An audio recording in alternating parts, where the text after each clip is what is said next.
You're listening to the Inside the Mix podcast with your host, Mark Matthews.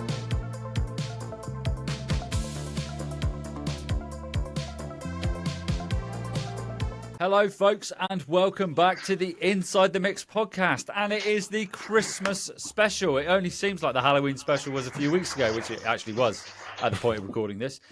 So if you are a new listener, make sure you hit that follow button on your podcast player of choice. And if you're watching this on YouTube, make sure you hit subscribe and notify so you know when we go live with these episodes and also when I release some new music, which I have done recently. And if you are a returning listener or viewer, as always, a big welcome back. Now, this is the Christmas special. So for those of you not watching this on YouTube, I'm going to go around and say who we have. So we've got Valley Lights, we've got Sub Neon, we've got R9, we've got Neon Highway, and we've got RogueFx. And everybody is in some form of Christmas attire. R9 is wearing a Christmas dress on his head. We've got Valley Lights has got a Santa's hat. We've got some flashing lights for Sub Neon. We've got a Santa's hat with Andrew. RogueFx as well. I love the Ghostbusters jumping man. I was watching the just now. I was trying to come up with a montage scene for some social media, and I chose the Ghostbusters montage bits just before they come to the tower and whatnot. Absolutely love it. In fact, I might do Ghostbusters too. Anyway, we are live on YouTube. I think it's gone live. It has. So I'm going to dip in and out of there throughout this, but.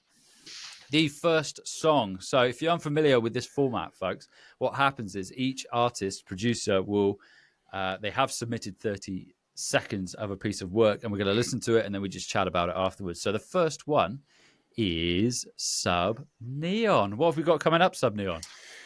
That's a really good question. I can't actually remember. It's a track that I've been messing around with for about a week and a half now.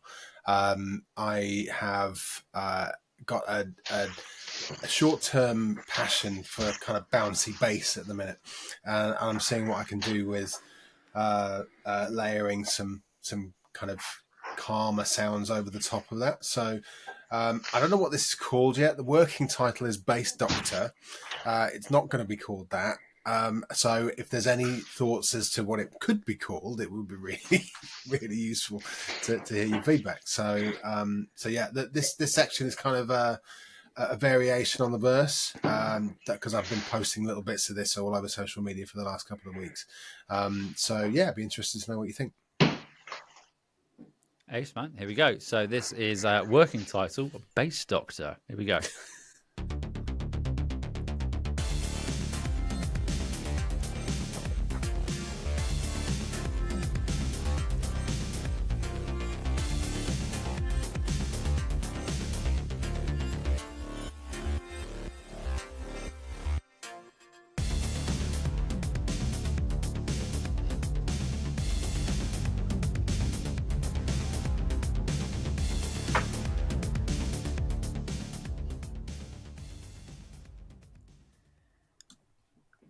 Lovely stuff, mate. I'm going to flip it this time. I'm going to throw it straight out to the room. So let's go. Neon Highway, what are your thoughts?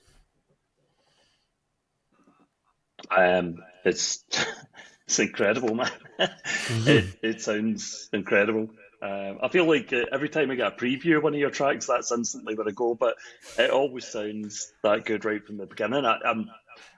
I've got nothing to add to that. I'm just more curious to see where it's going to go next. Is that going to be the start of the track? Are you going to bounce straight in with that, or have you got any sort of build up?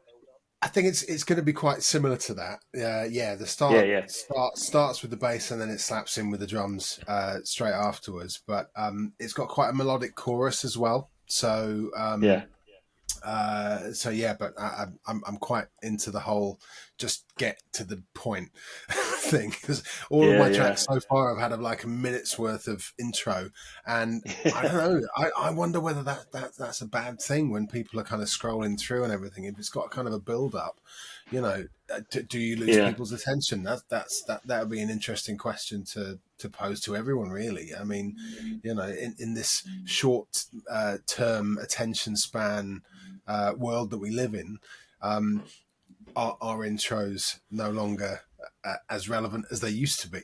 So you just get into the groove as quickly as you possibly can. I've taken a lot of inspiration off Tim's Copper Sun track, because it just launches straight into it. And when I hear that, I'm like, God, why do my tracks not do that? I'm always doing some kind of build up. I'm trying to do this. And do you know what? Copper Sun just hits from the get go. And I think your track as well would be boom right in there, amazing. And it's something I need to do a lot more of. Just get in there and get people hooked ASAP. Yeah, yeah. There's a lot. I've read a lot about that, and I've seen a lot on social media, sort of like short clips. People saying that to get to the point quickly, specifically if you want people to discover your music, they're probably not gonna. I mean, this is a sweeping statement, but I mean, I've got long intros, and then somebody said it to me. They were like, "Mark, you just get rid of that first bit there." I've got it for one of my songs now. I think it was Drew Knight who said it. He was like, "Just get rid of that intro bit. Just get straight to the point." That way, once you've got an audience, then they know your music, and then they're more likely to listen to that longer intro. So yeah, 100%, man, totally agree. But your stuff kicks in straight away, and it immediately grabs anyway. Sort of like you've immediately got all that going on. That's a really bad example, but That was amazing. but Can you do that again? It was. Well, I should record that and release a song. R9, what are your thoughts? I think, it's got that energy that I expect of your track straight from the get go. It has got a bounce as well. I really feel that bounce in the groove, and that I love that. I mean, it's just and I mean, 5 bass lines, 6 bass lines. How many bass lines have we got? No, there's only 2 on the 2. You kill me, man. Great. on the stabby bass, but then there's a horn and a sub bass. So there's actually 4 on this one. So yeah. No, but it's amazing how you make those low end. How you make all those low end elements work. Is a sort of part of, I think, your battle with each track. And it's kind of you really do enjoy making that work. But it's not that there's not lots of other things going on as well. I think like ever, it's probably sort of. I really like it. As Carl said, it's hard to sort of, comment anything bad about or anything to improve or change about what you've got. I think it's really fantastic. But I guess the biggest thing is light and shade in the final piece, isn't it? Is getting that the rise and drop and keeping you engaged. I mean, it's interesting what you say about should things come straight in and kick straight in. And I mean, I think there is a lot to say that we don't have great attention spans for long beginnings, but it's amazing that I can actually make something succinct and quick on a track, but it takes me forever to say anything. So, 5 hours later and I might have actually come to a point. So if I can do it musically, that's a miracle, because I never do it any other way. But no, it's, I think it's got real legs, this one. It's great. Yeah, that's my feeling. Lovely stuff. Thank you, Aisle 9. Let's go with a newcomer today to the Producers Pub. I totally forgot where I was. We've got Kai, Valley Lights. Welcome. What are your thoughts, buddy? Yeah, thanks, Mark. No, it's great to be here. I thought it sounded amazing, man. I love funk, 80s funk, and you had that throbbing bass element to it, but it had some, I had the fucking stank face going on. I was like, this has a groove to it. This feels good. It wasn't straight outrun or something. It had a real kind of just feeling to it. And I really appreciated that. And, I mean, great start. And, like you were saying, man, who knows what the right direction to go is. Do you cater to the Spotify market where you got to hook them in 5 seconds? I just try to be true to myself. And if you feel like it needs an intro, do an intro. And for others, if you want to just push it for, accessibility, do that. But at the end of the day, do what feels right for the song and fuck everybody else. That's what I say. Do you know what? That's probably the best advice I've ever had. I think, to be honest, I am not the biggest fan of Spotify either. And, if it feels like it needs a particular something in the track, I'm going to do it. It was just an interesting talking point, because I mean, I'm not going to get 20,000 or 50,000 monthly listeners on Spotify. That's not the objective. This whole thing is about, catharsis and enjoyment and stuff, So, if I ever start shaping a track in a way that is for someone else, then I've kind of lost the point of this thing, I think. So but it's good advice. Appreciate that. Thank you. Yeah, no, thank you, man. I really dug the track, and yeah, keep doing it, man. Just whatever you do, don't sell out and wear a dress on your head. That's all I'll say. No. Peer pressure. Peer Yeah, pressure. Aisle Right there, 9 man. is apparently joining the Illuminati. Indeed. They have been in touch. I love your description there, the use of the phrase stank face. I think that's the first on the podcast, man, and I love it. I love the use. That's a great way to say that you're digging a track. Oh, man. yeah, Stank when you're face. just like, Yeah. Oh, that's a stank face. I like it. Yeah. yeah. You're like, yeah. I know the one. Andrew, RogueFx, what are your thoughts, buddy?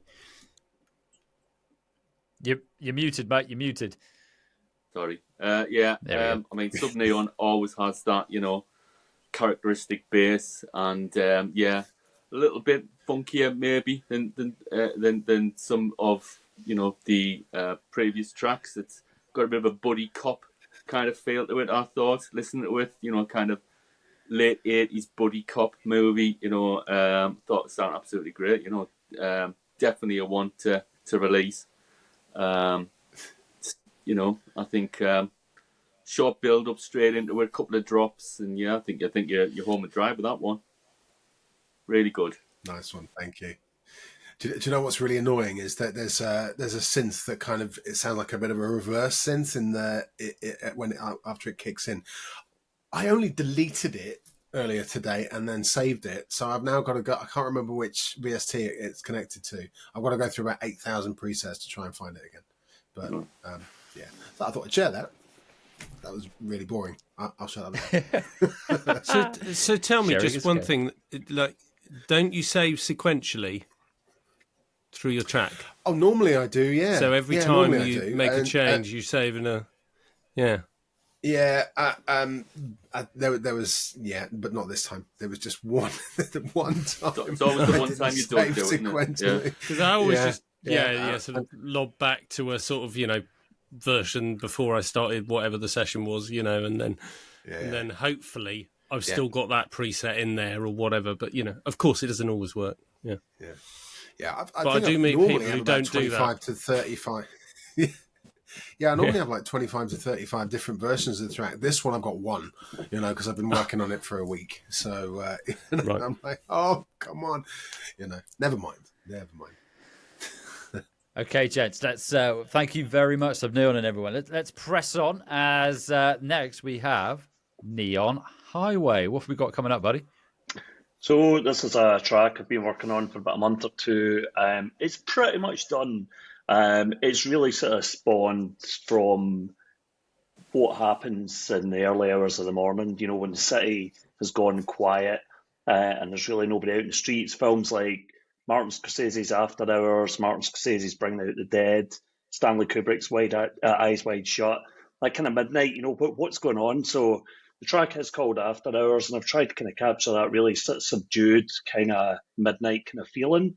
It does switch up a bit, kind of keep the interest throughout, but I'm struggling a bit with the 30 seconds that I've sent. So about 15 seconds into this clip, it changes. It's kind of like a break in the track, and I don't think the break works. The music works, but I need some sort of transition. I just can't figure out the transition. So really sort of looking to get anyone's advice on how I can transition this a bit better. Cool, man. Excellent stuff. Cool. Let's have a listen. Here we go.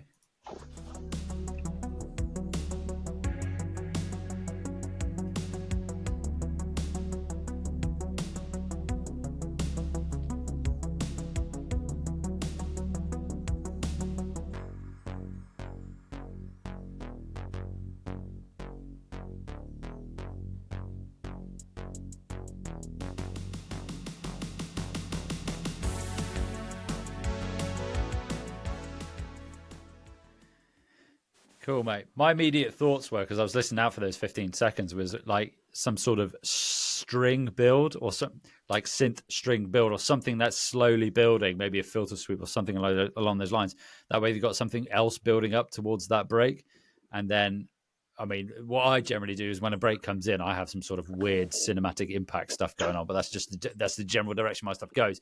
But I'm definitely hearing, like, if you're going to have a break, you kind of want something to build with it. So it just, I knew it was coming because you told us. But if you had that going up, the audience is kind of then expecting it a bit. But that's my immediate thought. Signals them in that direction. Yeah, exactly. It's a good shout, It's a good shout. You're giving them those sort of like, this is potentially coming up next, or you could just do that and then totally not do it, which might throw them off even more.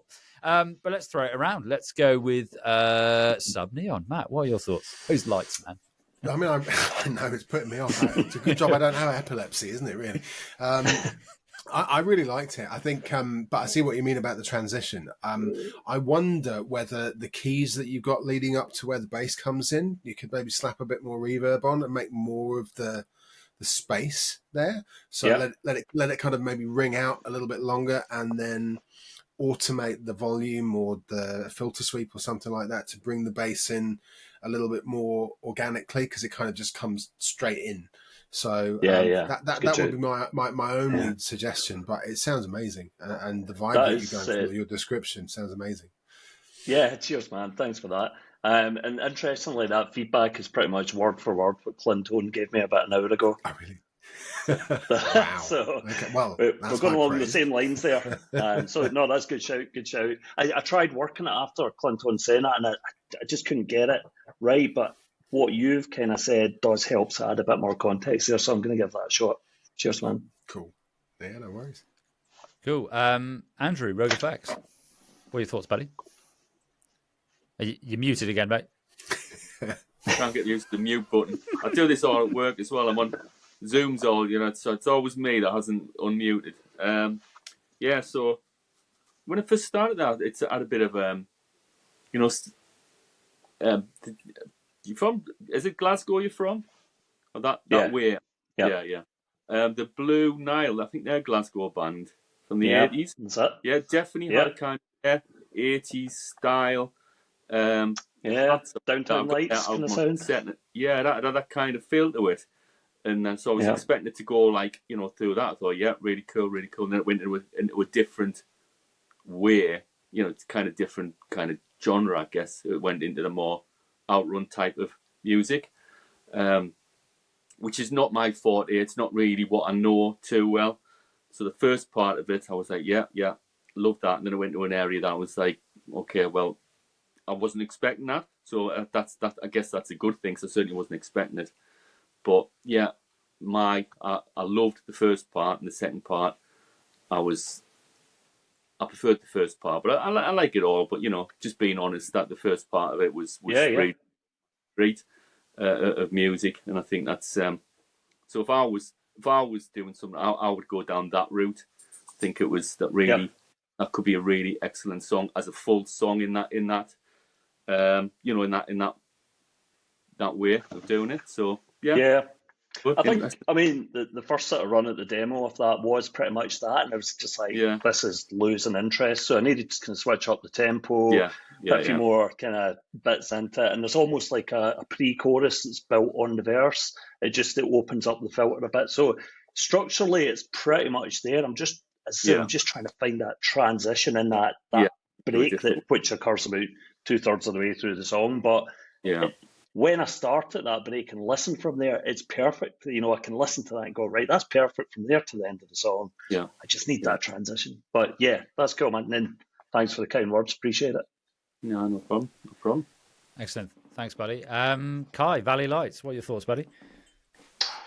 I thought it was cool, man. And definitely contrasting pieces. And I was kind of like on the other side of the spectrum. Like Mark was talking about how he heard kind of like a build up, some strings or whatever to it. And for me, it was more like you have that sort of more chill section up front. And then I almost just hear it sort of reverbing out a little bit, just fading. And then it just like kicks you in the head with that more intense bass. So I was hearing kind of more of a fade, and then boom, you get hit with that kind of more intense thing, as opposed to like building into it. It's sort of like you're lulled into this chill kind of ambient feeling, and then you just get kicked in the head with that bass. So Yeah, that's kind of how I. Almost kind of what like Sub Neon was saying, but do it a bar earlier, or a couple of beats earlier. Yeah, that's cool. That's a good shout. Yep. But yeah, no, I mean, I think it sounds great, and I think it's good to just have those changes in your song. So if that's kind of the feeling you're going for, I think, yeah, as long as you weave it together properly, then it's going to be seamless and it's all going to be connected very well. And yeah, I thought it was sick, man. Nice one. Cheers. Yeah, cheers. Ace. And finally, R9. Well, I really like the first part. I think it sounds great. I really like the snare reverb. Don't change that. It's really ideal. Enough space I was on that snare so to like. I'm glad you picked up on that. Yeah, I really like that. Obviously, it sort of changes from a sort of half time to a sort of sort of straight on sort of fall to the floor kind of vibe, doesn't it? So your snare's changing from the third beat to the second and fourth or whatever, something like that, all depending on how you see it, change tempo. But and I mean, I don't know. I mean, I think when you've got that, I think sort of building intensity at the end of that, with, sweeps, filters, reverse cymbals, all kinds of things that will work to kind of create a build up, is a good idea. And I really like the snare thing that's going on there. But I think sometimes like a little drop, like it can even be just a beat, something. You may find things that can come out just before it comes in. So the kick can drop out, the bass could drop out, everything but the bass note could drop out. There's all kinds of little sort of things. Maybe it's on beat 4, maybe it's on beat 3, but just a short kind of, so build up the intensity, kick everything out, and then kick everything in can work quite well. But I did wonder whether when it kicks in, if I like the energy of it, but maybe it sort of needs to have that tempo, but does the bass need to be as busy? Or sometimes it can have the change of tempo, but not be quite as busy, so that it hints at the tempo before it, if that makes sense. Yeah. So that you've got a change of tempo, but not everything has to change in how fast it's going. Yeah. Do you know what I mean? But obviously the beat's changed, but if that makes sense. No, that makes sense, absolutely. And it's funny, I've used that kind of drop in the past, so dropping everything out for a beat and boom back in. And I kind of got to a point where I was like, I'm using this in every song, but I haven't used it in a while. So maybe it's good to revisit that. I think I need to have that busyness. I need to have that tempo change because the verses are quite sparse. And hopefully it does kind of evoke that kind of midnight, what's going on in the world, everything's so silent. So I think having the choruses when they do come in like that, it is working. It's working really well at the moment. It's just that little bit. I mean, I think what you're saying combined, what everybody said, just a mash of that. It can probably work something afterwards. So this is useful. I usually come on here with 30 seconds or something, just go, let's listen to this and see how it goes. But I genuinely wanted to get that constructive feedback tonight. And I think it's really good. Really helpful. It is really good. I mean, I know I struggled with some similar things on Eternal Overdrive, my track, because that definitely goes, the half time's quite big in it, and then it goes to the sort of 4 on the floor. So, I know that kind of feeling when you want it to go from one to the other, but it's quite hard to make it do that and feel natural and feel like, I'm happy with that change, and like you say, you don't want it sort of like Andrew says, like sort of can feel like two separate kind of styles, but if you get it right, it won't feel like that. It will just feel like a musical change that carries you along, and then you've got the song right, I think. Nice one. And thanks for picking up on the snare, because every time I listen to it I'm like, is that snare too much? I don't know. Nobody's ever mentioned it before, and I'm like, nobody's saying it's it. not too much. That's cool. That's cool. This is Synthwave. It couldn't have been too much on the snare. All right, cheers, guys. Excellent. Thank you, everyone. Thank you very much, Neon Highway, for sharing. Just before we move on to Valley Lights, we have a viewer on YouTube. So, Not Another Whiskey Show says, Valley Lights, big up all artists. So, there's a shout out there. Thank you for tuning in.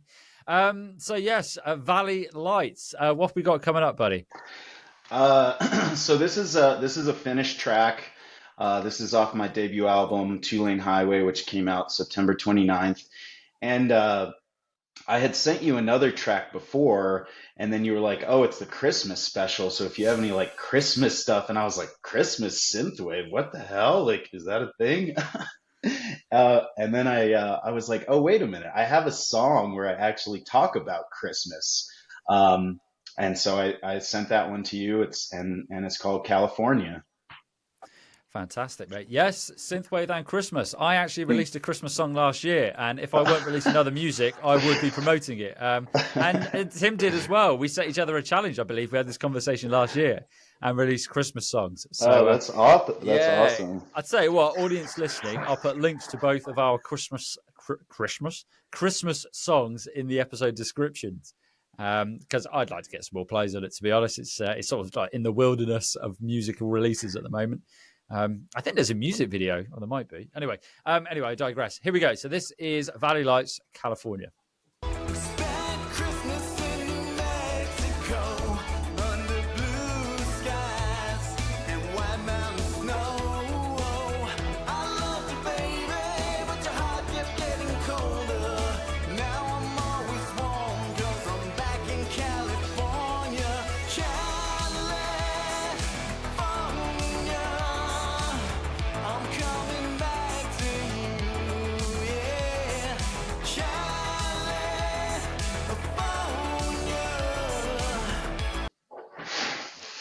Cool, man.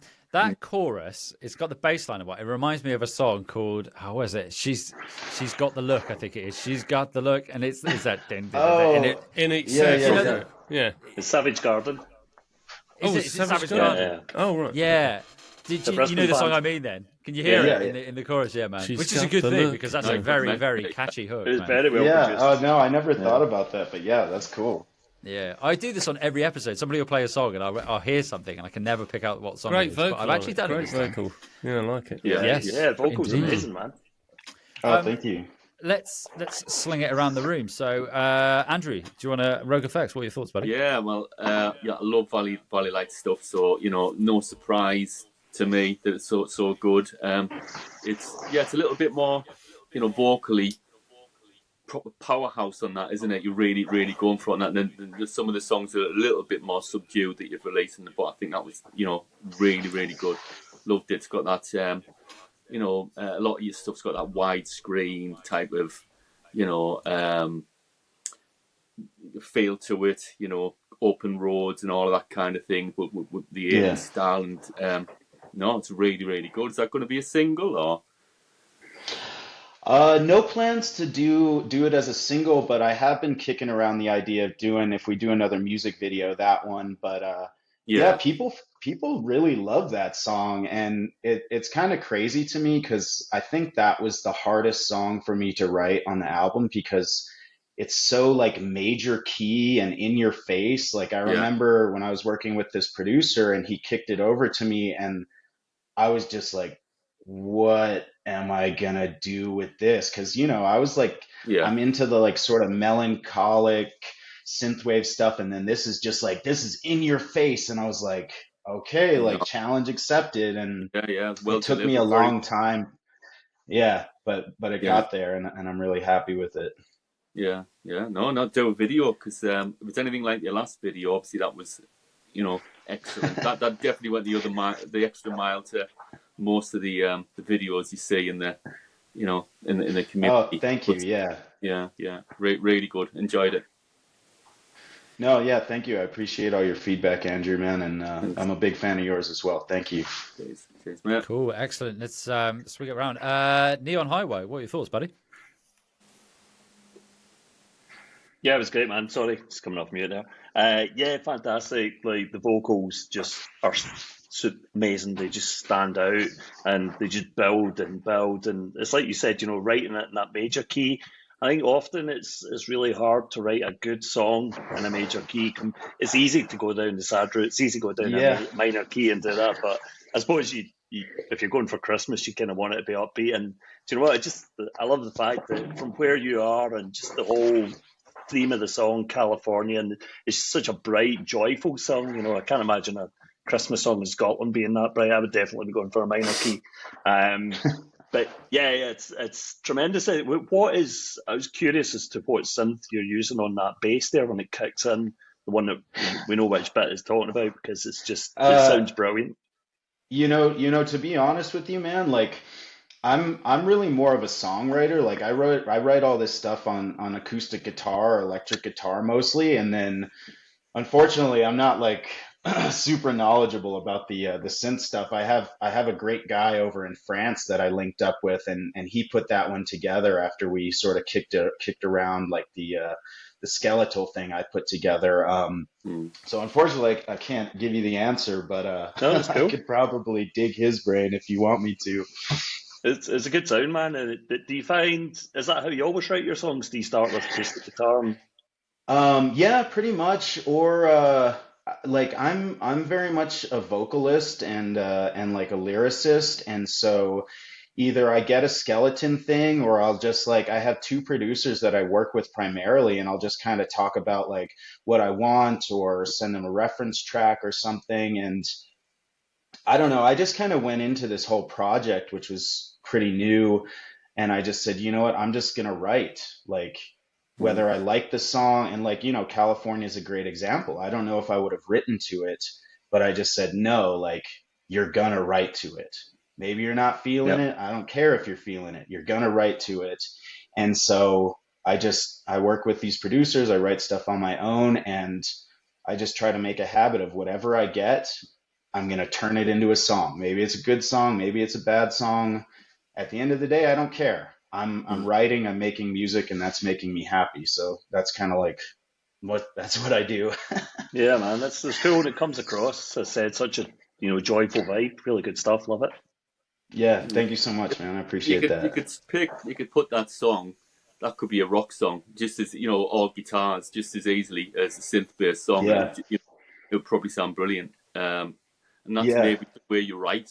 You're writing away from the synth, and that's maybe why it's like that. Yeah. Yeah. So, rock version. Well, maybe we'll have to do a remix. Yeah. could be a one for the remix rock version. Yeah, I could make you a rock version. I can hear that. Yeah, I was gonna say Aisle 9. Aisle 9 came to my attention because he was playing guitar on a track that Mark put out, and he was killing it. And so that would be sick. Yeah. Shameless plug there. Yeah. That song's coming out on my EP on December the 8th. It's called Lost and Found, and it features R9. So do look out for that. But yeah, nice segue there. Let's go with R9's feedback. Yeah, I was just thinking I've got a full 6.5 hour playlist called Going to California. I may have a slight obsession with songs that have California in the title. So there we go. So you might just be added to that playlist very shortly. Not to say that anyone follows it. It's just me. So there we go.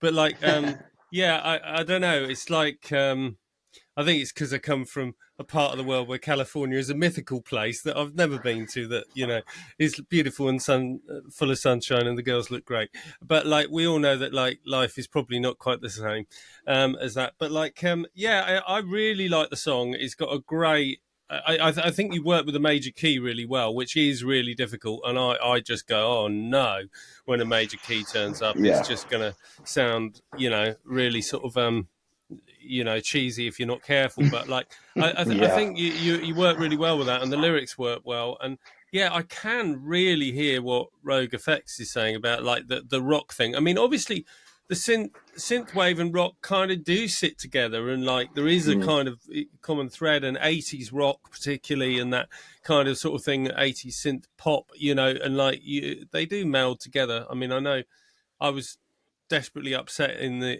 80s when I was really into rock music and hated synth music at all. I thought everything to do with synths was terrible in the 80s when it was actually happening. But like looking back, there are lots of great examples of bands that use both, like throughout the 80s, it's Tears for Fears or whoever it would be, who use fantastic amounts of amazing synths and great guitar work as well. So I can sort of, I mean, I can, in my producer head, hear things like, with a song, like that I can almost sort of think, oh, that'd be interesting, or that'd be interesting. But I thought it was really strong the way it is. It's got a real energy and a really good, I think the bones of it is good writing underneath it. It's good lyrics, good melody, and that's what, you know. You can put all kinds of different production on something like that, but like, I think the thing is, because it's got a good energy and the vocal and the melody are really strong and the singing's really strong, it just carries and works. So you could probably do it 10 different ways and they'd probably all be good. But, you know, I really enjoyed it. Really did. Yeah, it's good. Yeah. Right up No, there. thank you. I mean, I'm a rock guy. I'm a rock guy at heart. I grew up on rock and metal, and yeah, I've heard Mark, you talk about this. You came from a metal background too. Yeah, man. On my EP that I'm releasing soon, it's got a lot of all three out of the 4 tracks. Like R9 plays lead guitar on one. They've all got lead guitar, so Yeah. 100%. Yeah, rock Yeah, and no, metal. I have a lot of ripping guitar solos, and I mean, for me, Synthwave was a great space where you can just let all that crazy shit out, you know, whether it's saxophone or just ridiculous guitar. Like I just love how over the top it is, and that's what I love about it. You really are free to do whatever you want, and California is a little bit more on the rock side, but yeah, I mean, I'll always have guitar and guitar solos in my stuff because that's where I come from. Yes, that's what we like to hear. Sub Neon, your feedback, buddy. Well, I don't think there's anything left I can say, to be honest, apart from it was awesome. I mean, it's really, really catchy. And I loved it. I think it reminded me a little bit of John Bon Jovi. I don't know why, but you know, are not the first person that has said that to me. And I mean that in a good way. You know, I mean, John Bon Jovi has written some crap, but no, this is amazing. And I guess I'd be really interested to know what you do with your vocal chain, because it blends so nicely. And yeah, so rather than me talking about it, I'm going to bounce it back to you. So, can you tell me about what you do with that? I'm gonna have to defer again here. Like I told Mark, I was like, I'm not a producer, man. I'm a fucking songwriter. I have this great guy. He his name is Matthias. He's in Argentina. He produced about half the tracks on the album, and he's just my dude, man. Like he takes it to this place where, like, this whole project for me, man, was about adaptation, and I had to say, these are not my skills. Like mixing, mastering, all of that shit. Like I'm a songwriter. That's what I do, and that's what I want to focus on. And so instead of trying to like do everything myself, I just found really awesome people to do it and work with. And that's why this is the first project I did that I'm super happy with, because like I didn't make myself do everything. And because of that, I found good people to work with. And yeah, I mean, I think it's important to accept your strengths and your weaknesses. And that's kind of what I did for this whole project. And that's why it's not, I mean, I'm not bragging here, but I don't feel like it's mediocre. I feel like most of the other music I've ever done has been extremely mediocre, either from a writing or just a sonic perspective, mixing, mastering, production. And, you know, I think it's just important to understand that about ourselves. And so when I was able to put a team around myself, like that's how we got here. Yeah, wise words, mate. I think those are really good. I think knowing where your strengths and weaknesses are, and then not being afraid to outsource and ask for help, essentially, and I love what you say about having a team. I think that's brilliant. Having a team of people. I know I regularly reach out to the same people and ask for critique and feedback on stuff I'm working on. You can also almost see that like a team. You know, everyone's helping out, and 100% like that. And it's great having an artist on this. Someone who, yes, exactly, yeah. It's great having someone who's just purely like that songwriter artist on the show. I was like kind of, I don't know, holding my breath for a little bit on coming on the show because I had heard you guys talk, and I'm like, all these guys are so fucking smart, and they all know about side chains and snares and all this shit. And I was like, what am I going to contribute? But no, I really appreciate all your guys' insight. And I mean, I would like to get to a technical level, but I'm not there right now. And so I just kind of have to accept what I can do. But like, I mean, I love that. I love that you guys all have this knowledge, and I really appreciate it so much. I say, mate, just keep doing what you're doing. That's what I would say. Just keep doing what you're doing. In the interest of time, but a huge thank you, Valley Lights, Kai. That's brilliant, man. Yeah, no, thank you guys. Yeah. So now we're going to go. Actually, just going to go over to YouTube because Russell Nash. I don't know what I was of my speech today. Russell Nash is in the chat and he says, "Me too." I'm assuming he's referring to the metal and rock link there because I'm a bit behind. Russell. RogueFx. Andrew, what have we got coming up, buddy? Well, I was hoping you wouldn't come to me after Kai's vocal. I really, I was thinking, well, give it a break before I go to mine. I cannot sing like that. This one that's coming up is very unusual. It's a collab. It's a producer called Sign of Crows, which I don't know a lot about, but I'm a little bit like Kai Valley Light in that. Production probably isn't. I can get by production. I'm okay at it, but it's not really that much of a strong point. So if the collab comes on, someone's done the music, I can write a song, sing it, happy days. Cuts out a lot of the heartache I have to go through when I'm doing a song. So this one a bit different because that happened, but then I've ended up. It's come back to me to add little bits and to mix it. So struggling with the mix a little bit. The bass is very unlike what the kind of bass I'd have in one of my songs. I'm the electro bass. This one's a very low end kind of sub bass, and struggled a bit. It's a drum loop, not individual tracks. So yeah, I've struggled with the mix, but this is it so far. So that's what you're hearing. Collab, yeah, in the dead of night it is. It's called at the moment. All right, buddy. Let's give it a spin.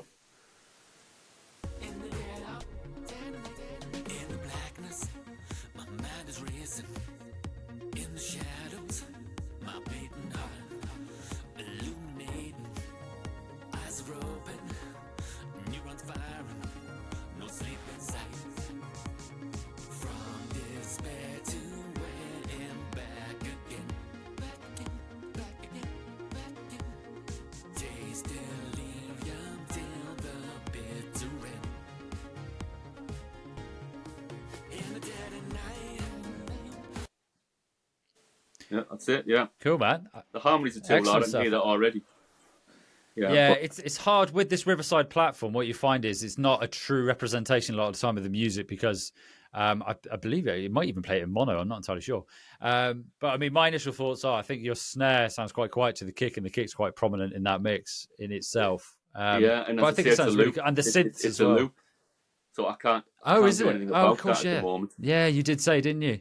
You did say it might be worth then just picking that apart and then just programming it yourself, so you've got more control over the individual elements of it. Because it's the mix. It's the way it works in Cubase is you import the tracks and everything has to be played live over it. It just I can't get it to just go on and quantize. You can't quantize or anything like that. It's just not working.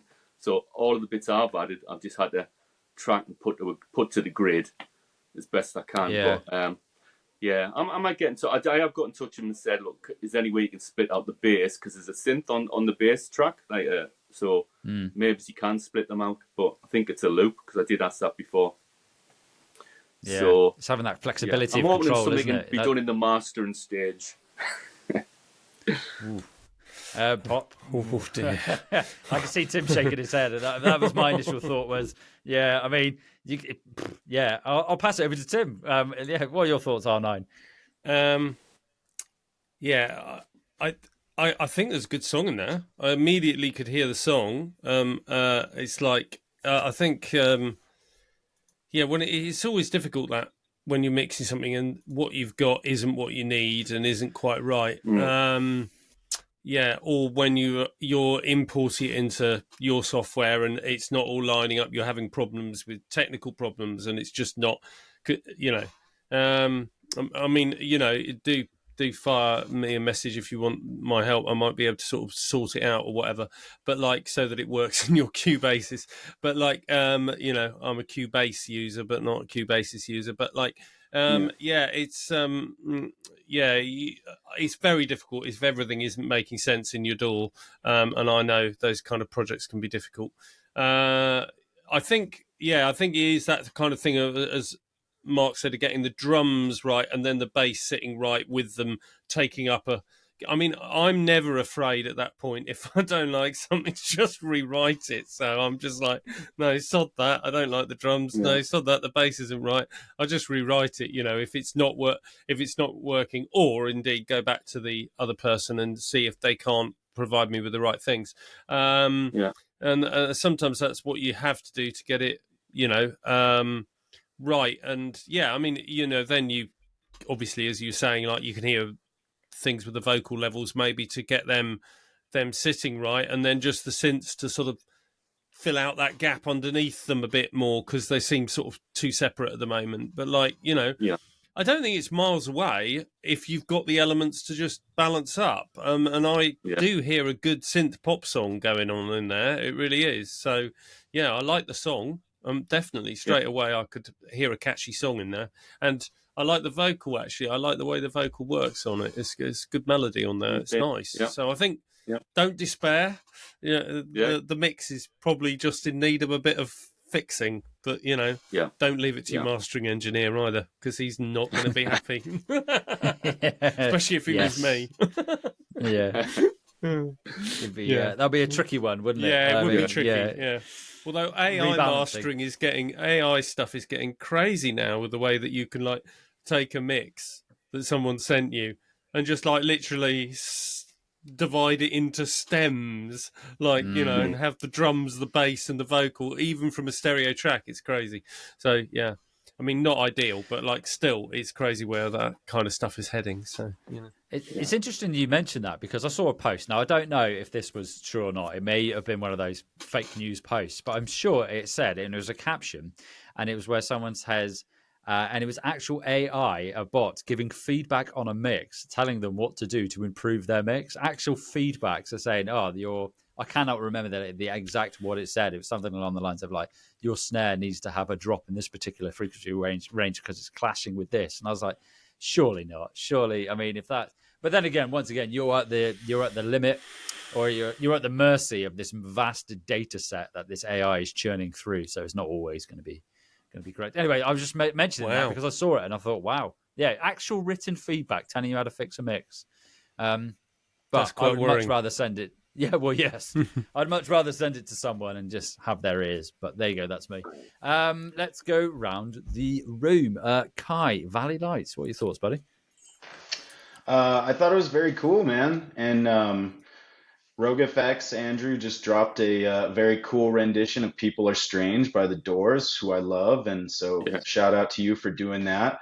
The thought had crossed my mind to do the same. So good on you. Okay. I mean, I'm not really going to go into the technicalities of the drums and things, but I think from a songwriting perspective, I think you're on the right track. And you know, like the first thing you said was like, oh, I hope you're not going to put me up because Kai just did his thing. But you know what? Like, we all have our own voices, and I mean, like, I'm still getting used to my own. So I think just be comfortable with what you're doing, because what you're doing has a great signature sound to it, and people are going to enjoy your voice, and as long as you just keep doing it. And I mean, every time I listen to my vocals, I'm just like, oh my God, what the hell am I doing? But no, I mean, I just want to say, like, just keep doing it, bro, and you're doing a great job. And I think just keep writing. And my personal opinion is to not just to get caught up on things too much. Like, you have to pay attention, but write the song, get it to where you want it, you know, get your vocals where you want them, and move on to the next one. That's how you progress, and that's how you evolve. So, I mean, great job. Yeah, good advice.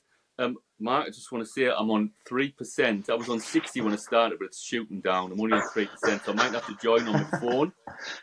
If I drop out, you know what it is. I'll just join on my phone. Yeah, no problem, mate. No problem at all. Yeah, it does rinse the battery, I guess, a bit on this platform. I know my old MacBook Pro, when I used to use that, it would sound like it was taking off next to me. But now I've got this delicious Mac Studio down on the floor here, so I'm not bragging. Sub Neon, what are your thoughts, buddy? Well, I mean, I really like it, and I'm kind of in awe a little bit, to be honest, because I've been trying to write vocals and recording vocals for probably 6 months now, and none of it is good enough to release, and not from a writing point of view, not from a mixing point of view. So I mean, I can hear that it could probably glue together a little bit better, but other than that, I mean, it sounds great. And you know, one of my favorite vocalists is Mike Patton from Faith No More, and I remember an interview of him saying that it doesn't really matter what you're saying. I don't really care about the lyrics per se. It's about where you place the syllables and stuff like that. That's kind of a deviated version from what he actually said, but that was kind of the point, that it was about where you place the intonation rather than the emphasis.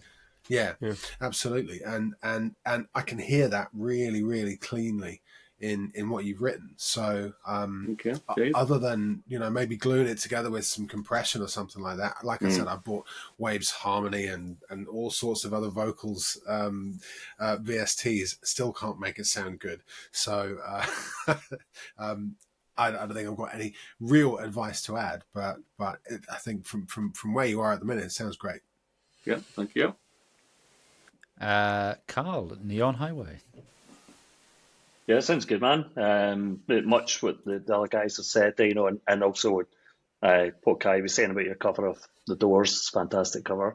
The only thing I would add to this current one is that I'm a big fan of kind of the synths, keyboards and stuff in the background, creating their own melodies, their own counter melodies. And there is a keyboard that you've got going on there that sounds like some of the stuff Kraftwerk were doing in the 80s rather than the 70s, which is really melodic, but it's melodic in the background, but it's without that, it's kind of lacking something in the song. And you've got it there. I just think that probably needs to come up a bit in the mix. No, that's why because it was a bit sparse. There's some beautiful kind of keyboards that are doing that counter melody in the background, and you know, just handing off from the vocals to the keyboards in those gaps in the song just keeps it going. And you've already got it. I think it's just getting the mix right. But I'm sure you'll get there. You know, it's all part of the process. But once you end up with that final mix, I'm looking forward to hearing that. All right. Cheers, mate. Thank you.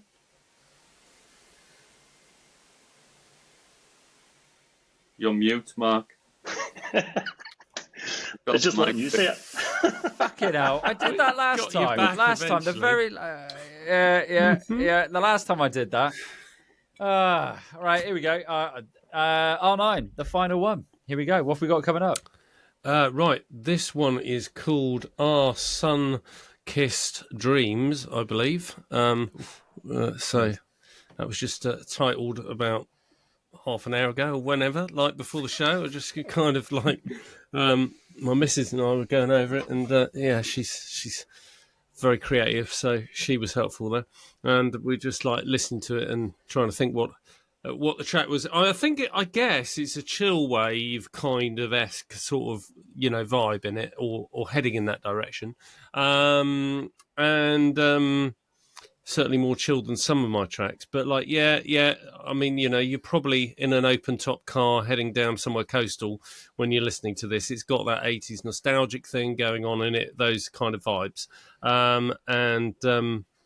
yeah, it's a sort of quite a simple tune in some ways, but like, I think it's going to be a new single for me. I don't know whether I'm going to release it now before Christmas or after, because, you know, things get chewed up a little bit around Christmas time. But like, you know, I might just release it sort of straight in the new year. But like, I sort of just thought I'd move a little bit more like into the chilled sort of territory and sort of see how it goes down, really. Excellent, mate. I noticed it's a longer file. Do you want me to play it from the beginning, or is it a particular just play it from the point? beginning, see how you go.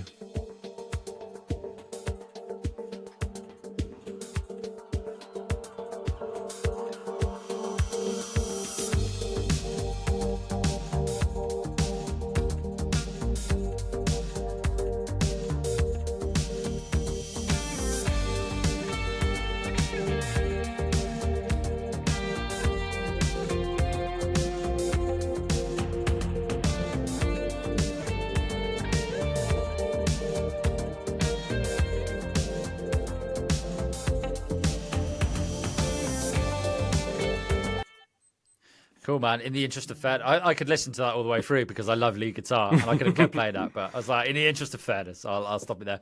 But are you going to have vocals on that? Because I could hear, like, you could have that sort of guitar motif that you've got going on there, and then the vocals come in there. You couldn't you? You're right, actually. No, you are right, actually. Yeah. I was expecting the guitar to cut out, and then obviously it's new, and then I would expect the vocal to come in there. Yeah. That's my thought, yeah. It's a great idea because it could work as a vocal track, and I have not written that. I've written something else, but it is instrumental all the way through. But I entirely can hear that. Yeah, 2 versions more. Yeah, you made me think I should maybe try it as a vocal track as well because it could work like that. Yeah. Yeah, that lead is really nice. Like that, just that the repeating of that lead. Yeah. And then going into the vocal, and then you could have the chorus, and then before you go back into the second verse, just have that lead again. Yeah. Going back into the next verse. Sort of That's yeah. 100%, man. That's wonderful. But no, I love it, mate. Love it. Lovely stuff. Let's go. Carl, Neon Highway. What do you think, buddy? Yeah, it was great, man. Usual quality from yourself, Tim. It sounded amazing. Great vibe, like you said. That kind of coastal highway drive, just beautiful. I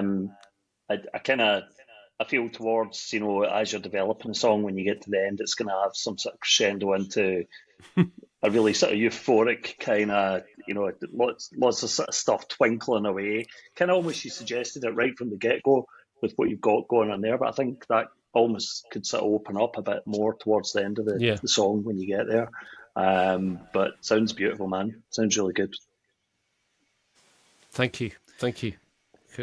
Cool. Andrew, RogueFx, what do you think, mate? Yeah, I mean, Tim knows absolutely, idolizes guitar work, absolutely brilliant, and that had made that absolutely brilliant. It's kind of Pink Floyd, I think. It's just floats over the music, doesn't it? It's just really just effortless, and I loved it. Yeah. I mean, it could work as instrumental, it could work as a vocal track. I mean, if you've knocked that up in just one night, I'm absolutely not worthy. It's not really, really, really good. Loved it. Thank you, man. Thank you. And Dave Gilmour, not worthy. That's amazing. That's amazing. I completely love his music. So, I mean, yeah, I definitely, if I can get, I mean, I am influenced by him, whether or not, like, Mark has said, I'm the Dave Gilmour of Watch It, but it's definitely that sort of thing of guitars being melodic, really, and soulful and emotional, rather than just being a million notes in a bar.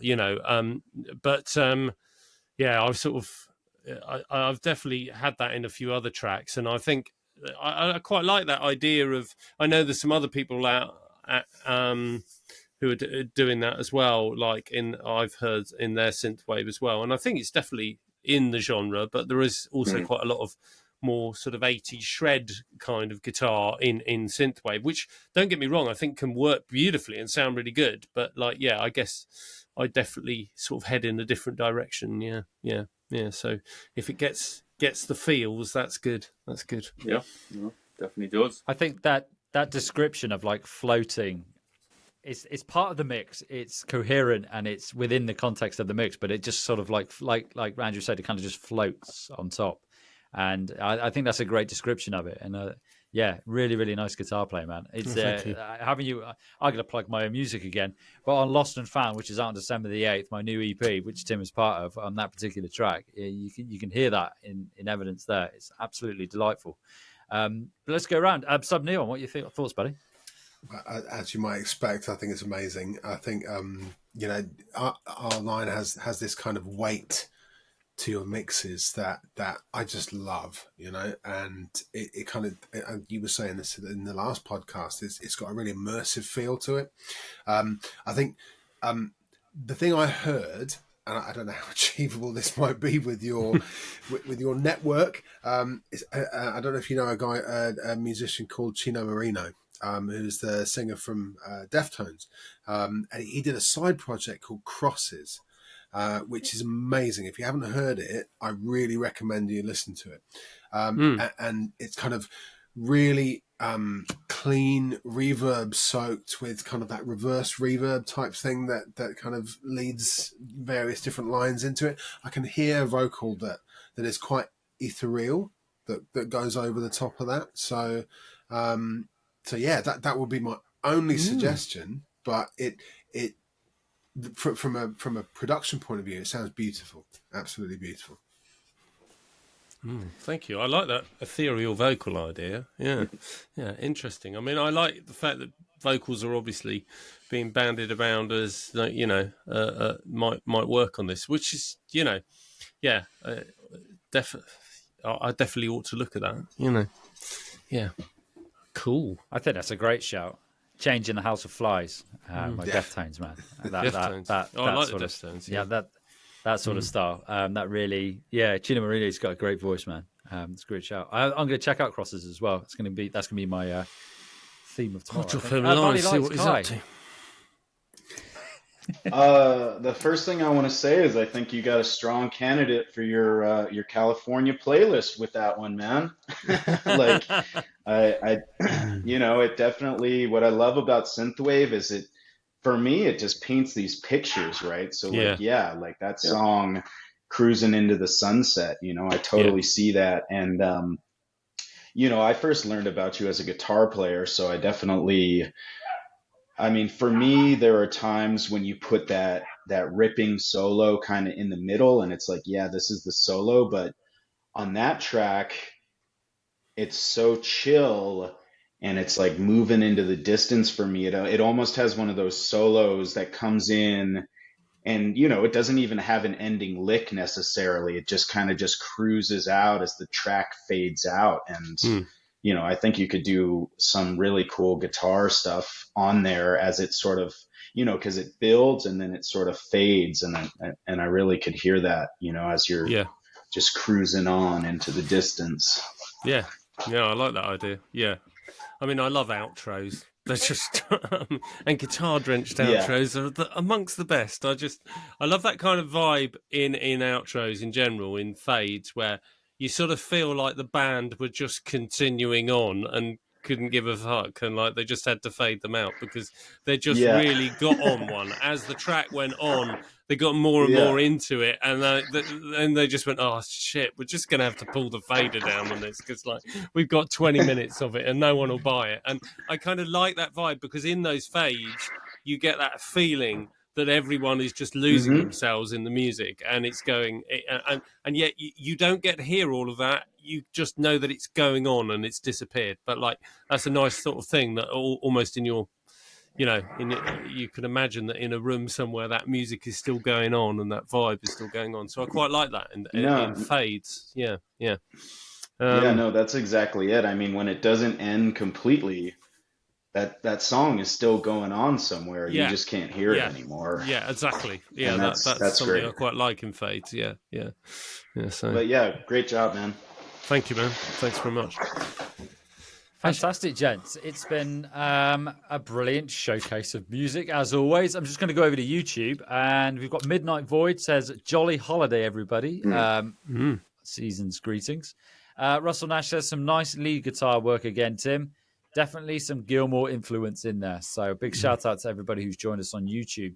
Folks, it's now the opportunity to give yourself a shout out and where our audience can find you. So I'm just going to go round on my screen here. So Valley Lights, where's the best place our audience can find you online?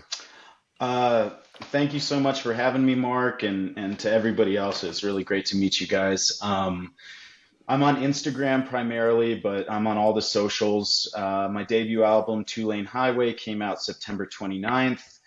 We just released the music video for the Fleetwood Mac cover of Dreams. That came out about a week ago at this point. That is on my YouTube as well as my record label, Outland Recordings YouTube channel. But yeah, go stream the album, go buy the CD, go buy the cassette on Bandcamp, and enjoy the music. And thank you guys so much. Thanks, buddy. No, it's a pleasure having you here as well, and hopefully you'll return in the new year with us again. I hope to. Yes, please do. Sub Neon, where can our audience find you, buddy? Everywhere. That all my 300 followers. I could do with some more. All roads point to my website, subneon.net, and I thought I would give Isle 9 a bit of a nudge because my next single is called Blood Dance, which will be coming out as soon as he's mastered it. So yeah, I will shut up now. Thank you. Fantastic. And R9. Yeah, you can find me at R9 Music when I'm not sitting at my desk mastering other people's music. Yeah, no, at R9 Music is sort of on Instagram would be the best place to find me probably, but I'm on all the socials, even on TikTok. So, you can find me at R9 Music. But if you're on X, then I'm at R9 Synthwave, but I'm also at R9 Music, are just never there. Okay. To be fair, I'm the same with X. There's only so many hours in the day. Neon Highway.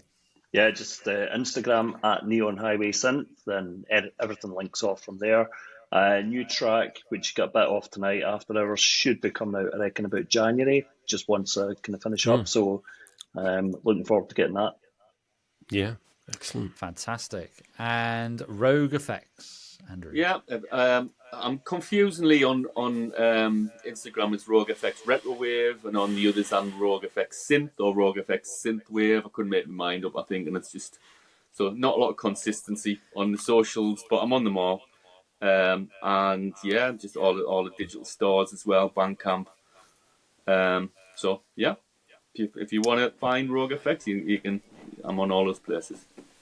Fantastic stuff. Thank you, everyone. And audience listening, if you want to participate in a producer's pub, I might be renaming it in the new year. I haven't decided yet.